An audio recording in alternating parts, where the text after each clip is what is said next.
Good morning. Today is May 8th in the year 2020. It is Friday. And today we're going to begin really looking at the account of Abraham.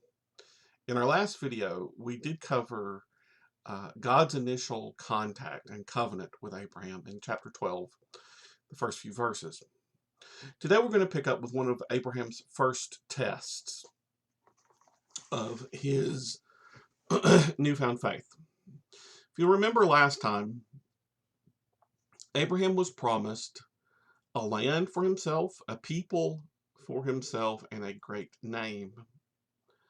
He had traveled from Haran at the top of the arc of the Fertile Crescent and is coming down now through Canaan and into Egypt. So, verse 10 of chapter 12 of Genesis. Now there was a famine in the land, and Abram went down to Egypt to live there for a while because the famine was severe. As he was about to enter Egypt, he said to his wife Sarai, "I know what a beautiful woman you are.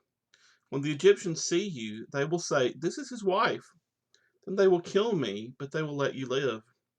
Say you are my sister, so that I will be treated well for your sake, and my life will be spared because of you." When Abram came to Egypt, the Egyptians saw that she was a very beautiful woman. When Pharaoh officials saw her, they praised her to Pharaoh. She was taken into his palace. He treated Abram well for her sake, and Abram acquired sheep and cattle, male and female donkeys, men servants and maid servants and camels. But then the Lord inflicted serious diseases on Pharaoh and his household because of Abram's wife Sarai. So Pharaoh summoned Abram. "What have you done to me?" he said. "Why didn't you tell me she was your wife? Why did you say she is my sister? So that I took her to be my wife. Now then, here's your wife. Take her and go." Pharaoh gave orders about Abram to his men, and they sent him on his way with his wife and everything he had. Okay. Um, some people are going to want to back off Abram being a liar to save his own skin. I see no reason to. That's exactly what he did. He presented Sarai as his sister for fear that since he was an outsider, they would simply kill him and take her. I have no idea what Sarai looked like, but apparently she was stunning. Stunning enough that this stranger's wife got reported on to Pharaoh. This is the first version of this story we come across in Genesis. There are two more for a total of three. Two in the case of Abram, and one in the case of his son. They are all basically the same. The patriarch, usually Abram, comes into a new region and tells his wife, "Tell them you are my sister so they don't kill me." The king of that region lavishes gifts in an attempt to woo and obtain the woman in marriage. And then, directly or indirectly, God tells him, "No, she is somebody else's wife." And the king sends them away with all the gifts that they had. On the one hand, Abram comes out richer for this. But on the other, we see Abram attempting to take control of his own life, his own destiny. He has already followed God enough that he was willing to leave Haran with a mass of people to go down to Canaan. But he is not faithful enough to trust that God will take care of him, to be honest. He's hedging his bets. I told you last time that the story of Abram is a series of him being put to the test of faith and failing. And once he really passes, his story's over. I wonder how often we hedge our bets. how often we, rather than trusting in God, lie, cheat, go out of our way to hurt or to take from someone else, just protect ourselves. I'm not saying be stupid by any means. God gave us brains for a reason. I'm not saying take up serpents or go out and lick door handles at Target to prove your faith. I'm saying, what sins do we take on and then excuse as a way to take care of ourselves? How do we mistreat others? How do we misrepresent truth just so that we'll be okay? Something to think about. Chapter 13. So Abram went up from Egypt to the Negev with his wife and everything he had, and Lot went with him. Abram had become very wealthy in livestock and in silver and in gold. From the Negev he went from that place to the place until he came to Bethel, the place between Bethel and Ai, where his tent had been earlier, and where he had first built an altar. There Abram called on the name of the Lord. Now Lot, who was moving around with Abram, also had flocks and herds and tents, but the land could not support them while they stayed together, for their possessions were so great that they were not able to stay together. And quarreling arose between Abram's herdsmen and the herdsmen of Lot. The Canaanites and Perizzites were also living in the land at that time. So Abram said to Lot, let's not have any quarreling between you and me, or between your herdsmen and mine, for we are brothers. Is not the whole land before you? Let's part company. If you go to the left, I'll go to the right. If you go to the right, I'll go to the left. Lot looked up and saw the whole plain of the Jordan was well watered, like the garden of the Lord, with the land of Egypt toward Zoar. This is before the Lord destroyed Sodom and Gomorrah. So Lot chose for himself the whole plain of the Jordan and set out towards the east. The two men parted company. Abram lived in the land of Canaan, while Lot lived among the cities of the plain and pitched his tents near Sodom. The men of Sodom were wicked and were sinning greatly against the Lord. The Lord said to Abram, after Lot had parted from him, lift up your eyes from where you are and look north and south, east and west. All the land that you see I will give to you and your offspring forever. I will make your offspring like the dust of the earth, so that anyone could count the dust, then your offspring could be counted. Go walk to the length and breadth of the land, for I am giving it to you. So he removed his tents and went to live near the great trees of Mamre at Hebron, where he built an altar to the Lord. So we have the separation of Abraham and Lot, or Abram still at this point, and Lot. Lot seems to have chosen the better part, but it has put him in proximity to the cities of the wicked, and thus his character will be corrupted. Abram has chosen to give Lot the first choice and is so left with the remains, but this is where God has chosen to bless him.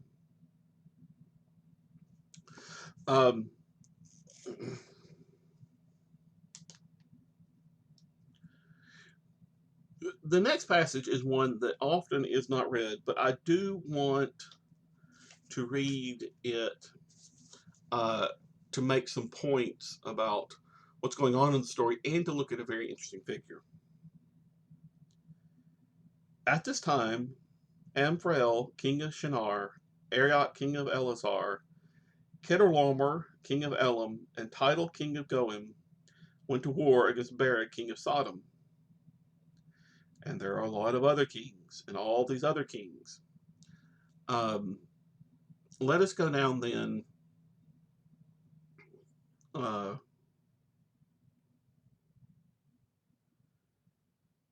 to verse 11. The four kings seized all the goods of Sodom and Gomorrah and all their food, and then went away. They also carried off Abram's nephew Lot and his possessions, since he was living in Sodom.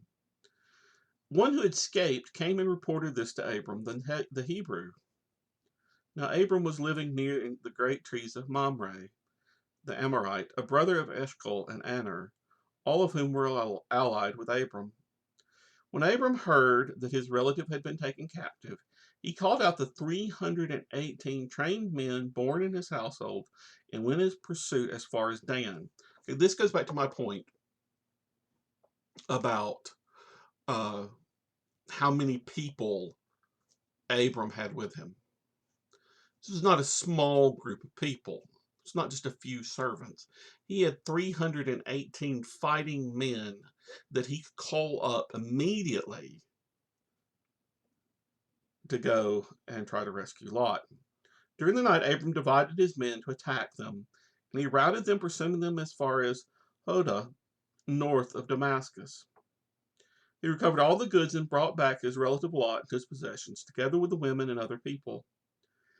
After Abram returned from defeating Chedorlaomer and the kings allied with him, the king of Sodom came out to meet him in the valley of Shaveh, that is, the King's Valley. Now we have an interesting figure arise. Then Melchizedek, king of Salem, brought out bread and wine. He was priest of God Most High, and he blessed Abram, saying, Blessed be Abram by God Most High, creator of heaven and earth. Blessed be the God Most High, who delivered your enemies into your hands. Then Abram gave him a tenth of everything. All right. Here's a guy that doesn't get mentioned again in the Old Testament. He is mentioned in Hebrews in the New Testament, but he is a mysterious figure.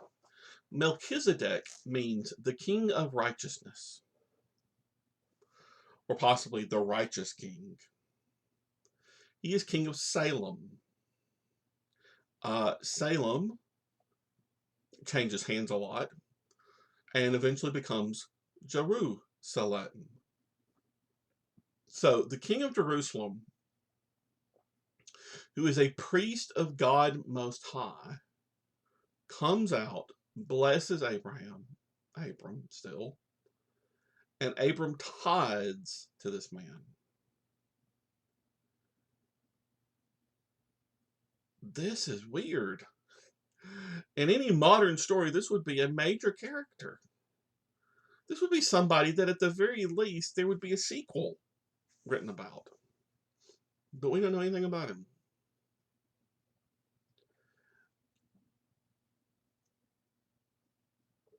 It tells us a couple of things. One, God is at work in the world in ways we don't see. Here is this priest of God Most High who comes out of nowhere and blesses Abram, whom we have been led to believe up to this point is the man closest to God in all the world. And Abram tithes to the man, gives him a tenth of all he owns. That's a big deal. That Abram, the father of the faith, would tithe to this king in righteousness. Now, the New Testament will say that Jesus was a priest after the order of Melchizedek, meaning it was a priesthood given by God and was mysterious and not from the Aaronic priesthood.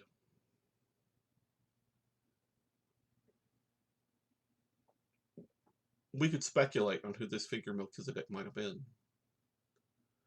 But even just taking it straight as a king of Salem, who happened to also be a powerful priest of God, he's an interesting character. And maybe it also tells us that we sometimes think we are the main characters of our own stories. that we are the most important ones. And occasionally we come in contact with those who are clearly greater than us. The king of Sodom said to Abram, "Give me the people and keep the goods for yourself." But Abram said to the king of Sodom, "I have raised my hand to the Lord, God Most High, creator of heaven and earth, and have taken an oath, that I will accept nothing belonging to you, not even a thread or a thong of a sandal, so that you will never be able to say, I made Abram rich. I will accept nothing but what my men have eaten, and the share that belongs to the men who went with me, to Aner, Eshcol, and Mamre. Let them have their share." Abram says,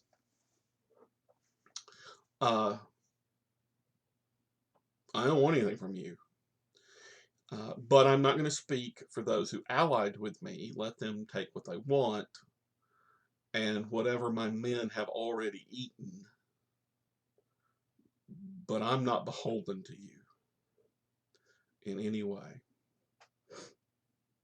So now we have another vision from God in chapter 15.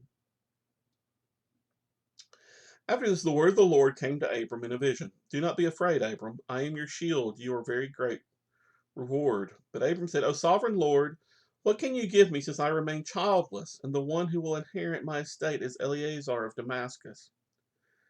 Abram said, "You have given me no children, and so a servant in my household will be my heir." The word of the Lord came to him, "This man will not be your heir, but a son coming from your own body will be your heir." He took him outside and said, "Look up at the heavens and count the stars, if indeed you can count them." He said to him, so shall your offspring be." Abram believed the Lord, and he credited it to him as righteousness. Okay, this is important in the New Testament that Abram still believed that God would fulfill his promise, and that was enough for God to call him righteous. It is from these ideas that Paul develops a justification by faith alone, that it is not work, it is not circumcision, because Abram has not been circumcised. Abram simply has faith. He also said to him, "I am the Lord who brought you out of Ur of the Chaldeans to give you this land to take possession of it." But Abram said, "O sovereign Lord, how can I know that I will gain possession of it?" The Lord said to him, "Bring me a heifer, a goat, and a ram, each 3 years old, along with a dove and a young pigeon." And brought all these to him, cut them in two, and arranged the halves opposite each other. The birds, however, he did not cut in half. Then birds of prey came down on the carcass, but Abram drove them away. Sun was setting, Abram fell into a deep sleep, and a thick and dreadful darkness came over him. The Lord said to him, "Know for certain that your descendants will be strangers in a country not their own. They will be enslaved and mistreated 400 years. But I will punish the nation they serve as slaves, and afterward they will come out with the great possessions. You, however, will go to your fathers in peace, and be buried at a good old age. In the fourth generation your descendants will come back here, for the sin of the Amorites has not yet reached its full measure." When the sun had set and darkness had fallen, a smoking firepot with a blazing torch appeared and passed between the pieces. On that day the Lord made a covenant with Abram. He said, "To your descendants I give this land, from the river of Egypt to the great river the Euphrates, the land of the Kenites, Kenizzites, Kadmonites, Hittites, Perizzites, Rephaites, Amorites, Canaanites, Girgashites, and Jebusites." Okay, putting aside all the sites, um, we have God making a treaty, and the language describes what is referred to technically as a suzerainty treaty. It's a technical word. Basically, it means the treaty between a high king and a lesser noble. A land grant, a title of nobility grant.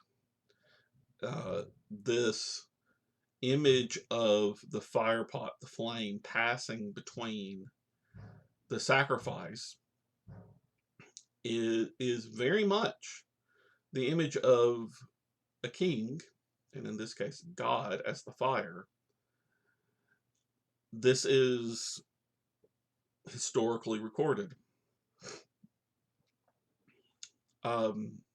We again promised, God again promises to Abram that his offspring will be uncountable. But Abram says, how will I know? We see this promise of God, this manifestation of God.